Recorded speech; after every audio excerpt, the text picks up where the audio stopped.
반갑습니다. 카메라 대충 알려주는 깜찍한 도예비입니다.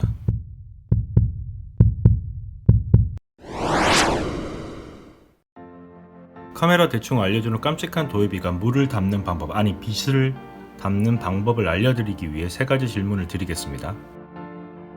첫 번째 질문, 이 사진은 f2.0 s 2분의 1초 ISO 4800으로 촬영한 것이다.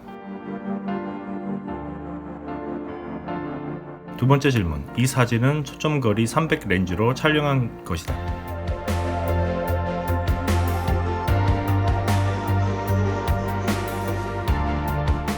세 번째 질문, 왼쪽 사진은 오른쪽 사진보다 심도가 깊다.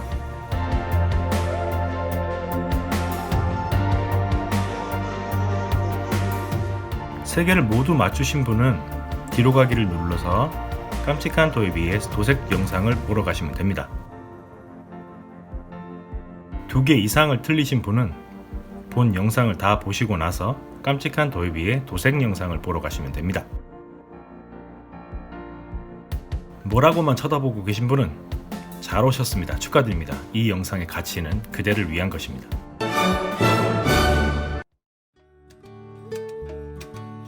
흔하디 흔한 카메라가 있어도 좋고요, 없어도 좋습니다. 아무런 문제가 되지 않습니다. 그저 이런 고가의 스마트폰만 있어도 충분합니다. 깜찍한 도예비가 대충 알려드리는 이것만 알아두시면 당신도 카메라에 빛을 담을 수 있습니다. 오늘 딱 3개만 볼 겁니다. 카메라 액정 창을 볼게요. 분수로 된 값이 있고 F 값이 있고 ISO가 있네요. 오늘 딱 3개만 볼 겁니다. 첫 번째 S, 셔터의 속도. F, 조리개의 개방 크기. ISO, 필름 규격입니다. 5초 시간을 드릴 테니까 외우세요. 다 잊으시고 3개만 기억하세요. S는 시간, F는 크기, ISO는 세기. 시간, 크기, 세기만 기억하시면 됩니다. 자, 이제 빛을 담는 방법을 대충 알려드릴게요. 여기 컵에 물을 가득 담아 봅시다. 오래 담을수록 많이 담겨지겠죠? 관의 구멍이 클수록 빨리 담겨지겠죠? 수압이 강할수록 빨리 담겨집니다. 물을 담기 위한 3가지만 기억하세요. 시간, 크기, 세기. 빛을 담기 위해서 3가지만 기억하세요. S, F, ISO. 시간, 크기, 세기. 이것만 기억하시면 됩니다. 크기와 세기를 고정한 채 시간만 변동을 줍니다. 표시되는 단위는 분수 단위입니다. 1000분의 1초, 1250분의 1초, 1600분의 1초, 2000분의 1초.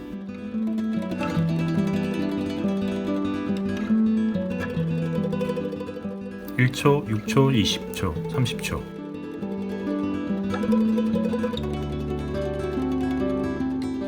시간과 세기를 고정한 채 크기만 변화를 줍니다.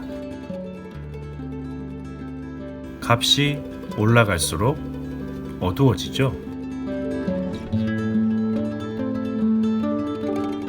시간과 크기를 고정한 채 세기만을 변화를 줍니다.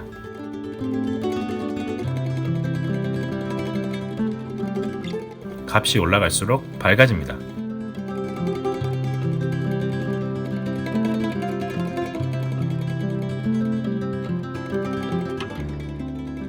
시간, 크기, 세기, 이 3개로 당신은 원하는 양의 빛을 담을 수 있습니다.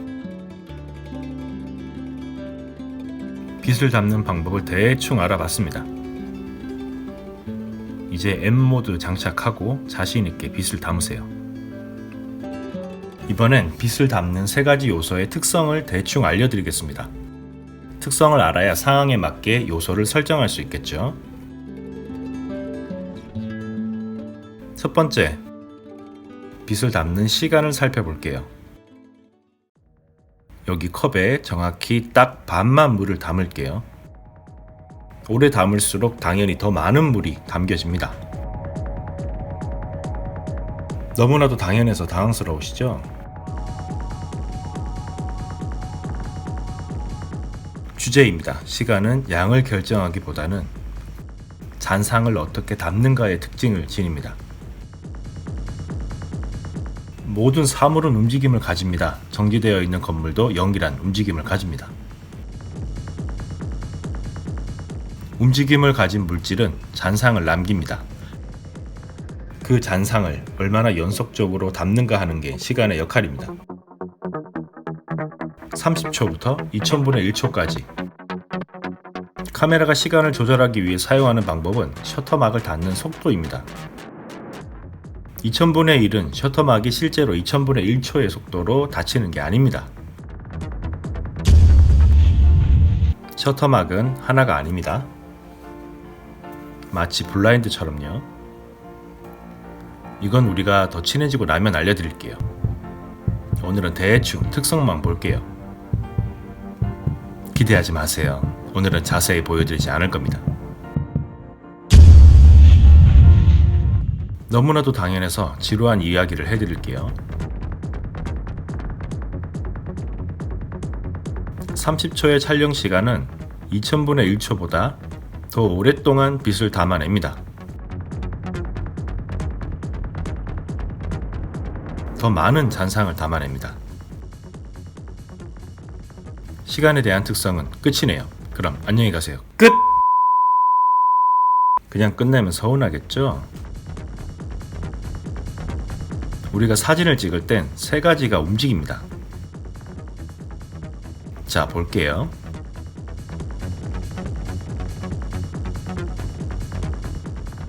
찾으셨나요? 세 가지? 자, 다시 볼게요. 사진의 주인공이 되는 피사체, 그 주변 배경, 그리고 카메라를 들고 있는 나. 피사체, 주변 배경, 그리고 카메라인 나. 빠른 셔터 속도로 찍을 땐 피사체, 주변 배경, 카메라를 든 나. 보다 빠르게 촬영하시면 됩니다.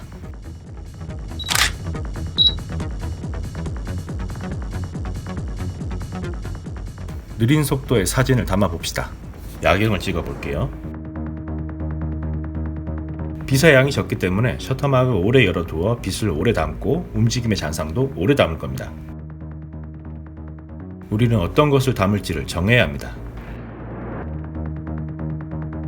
움직이지 않는 것을 선명하게 담을 것인가? 움직이는 것에 잔상을 길게 담을 것인가? 잠깐만, 같은 말 아니야? 같은 사진이잖아. 제가 말씀드렸죠. 움직이는 것은 모두 세 개라고. 나와 배경이 움직이지 않는다면 이런 잔상의 사진을 담을 수 있겠죠? 만일 달리는 차에 타고 있다면 움직이지 않는 배경의 잔상을 담을 수 있겠죠? 만일 차와 나란히 달리고 있다면 움직이지 않는 배경의 잔상을 담을 수 있겠죠? 정작 움직이는 차는 선명하게 담을 수 있고요.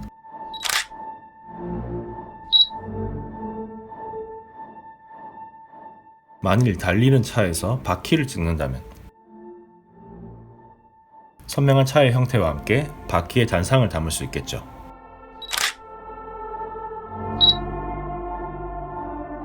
빛을 담는 시간, 즉 셔터의 속도가 가지는 특성은 움직임의 잔상을 담는 겁니다. 사진에서 움직이는 것은 모두 3개입니다. 피사체, 주변 배경, 카메라를 든 나. 시간을 설정할 때는 이 3개의 움직임을 고려하세요.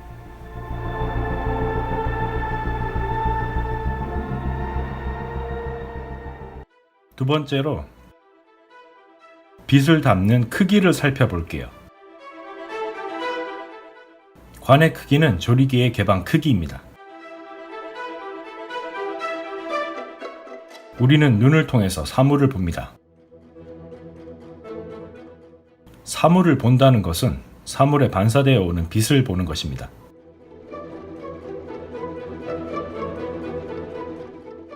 빛은 우리 눈의 동공을 통해서 들어옵니다.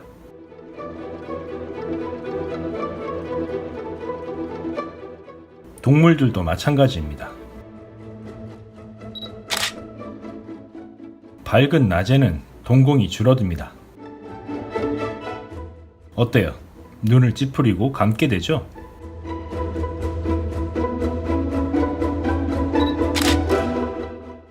어두운 밤에는 동공이 확대됩니다. 어때요? 눈을 부릅뜨게 되죠? 어두워서 그런 겁니다. 맞죠? 카메라의 동공은 조리개입니다. 일정량의 빛을 담기 위해 빛이 풍부할 땐 작게 열고 F의 숫자 값은 커집니다.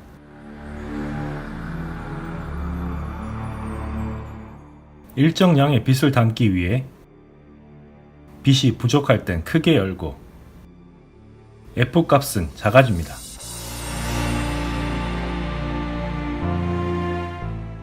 이것은 빛을 담기 위한 조리개의 기본 역할입니다. 기준이 되는 조리개 값을 하나 정할게요. 숫자가 작아질수록 관의 크기는 커지고 밝아집니다. 숫자가 커질수록 관의 크기는 작아지고 어두워집니다. 헷갈리게 만들어놨죠? 숫자가 작아지면 관이 커지고 숫자가 커지면 관이 작아지고 그 이유는 F값이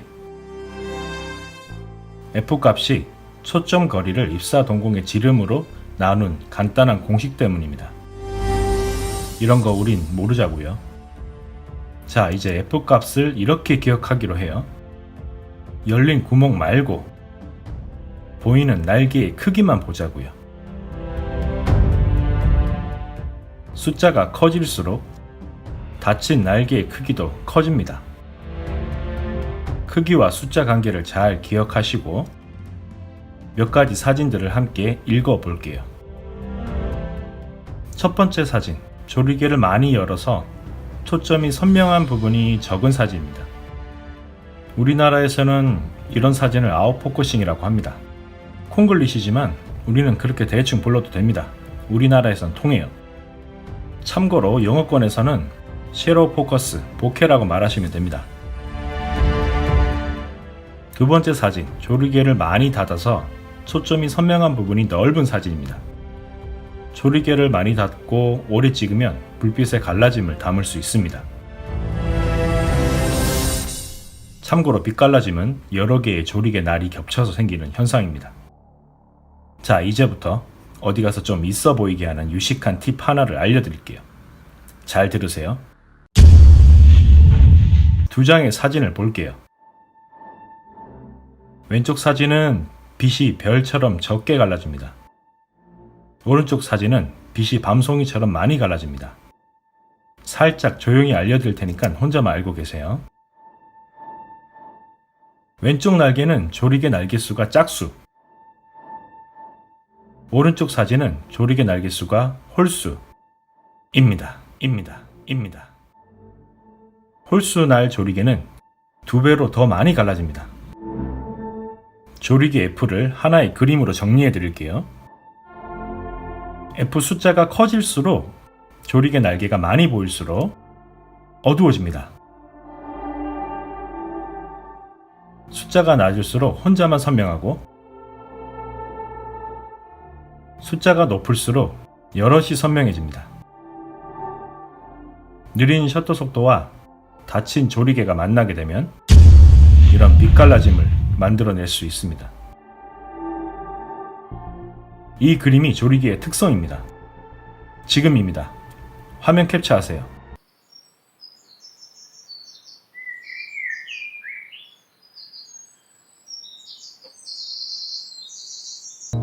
잔상을 담는 시간의 설정을 받습니다. 두 번째로 빛을 담는 양을 결정하는 크기의 설정을 봤고요.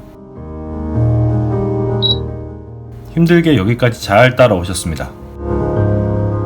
빛을 담는 세 가지 요소의 특성 마지막 편입니다.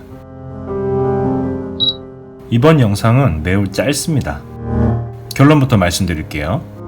세기를 나타내는 ISO는 빛입니다. 빛이 아니라 빛입니다. 빛을 빚지는 겁니다. 하지만 빛이 많아지면 이자도 늘어납니다. ISO의 이자는 노이즈입니다. 일부러 이런 거친 사진을 원하는 게 아니라면 ISO는 가능한 가장 낮게 설정하세요. ISO가 뭐길래 노이즈가 생기나요? ISO는 흔히 필름의 감도라고 합니다. 반은 맞고 반은 그저 약속입니다. 나라마다 표준 규격이 있습니다. 미국은 ASA, 일본은 JIS, 유럽은 DIN, 우리나라는 KS. ISO는 국제 표준 규격이자 이를 정한 국제 기구 이름입니다. 필름 카메라를 써보신 분은 아실 겁니다. 필름통에 적혀있던 100, 200, 400 숫자들. 필름 ISO 값은 동일한 규격으로 쓰자는 국제적인 약속입니다. ISO 값은 커질수록 왜 노이즈가 생기죠? 촘촘한 망을 통과한 가루는 부드럽습니다. 대신 한 번에 얻는 양은 적지요. 넓은 망을 통과한 가루는 거칩니다. 대신 한 번에 얻는 양은 많아요. 값이 낮을수록 빛의 양이 적지만 부드럽고, 값이 클수록 빛의 양은 많지만 거칩니다. 지루할 만큼 간단하죠? 하나만 기억하시면 됩니다. 빛이 늘수록 이자가 늘어나고, 빛이 늘수록 노이즈가 늘어난다는 것을. S와 F를 먼저 원하는 만큼 설정한 다음에 ISO는 가능한 가장 낮게 설정하세요. 깜찍한 도예비는 다음에 또 대충 준비하고 오겠습니다. 감사합니다.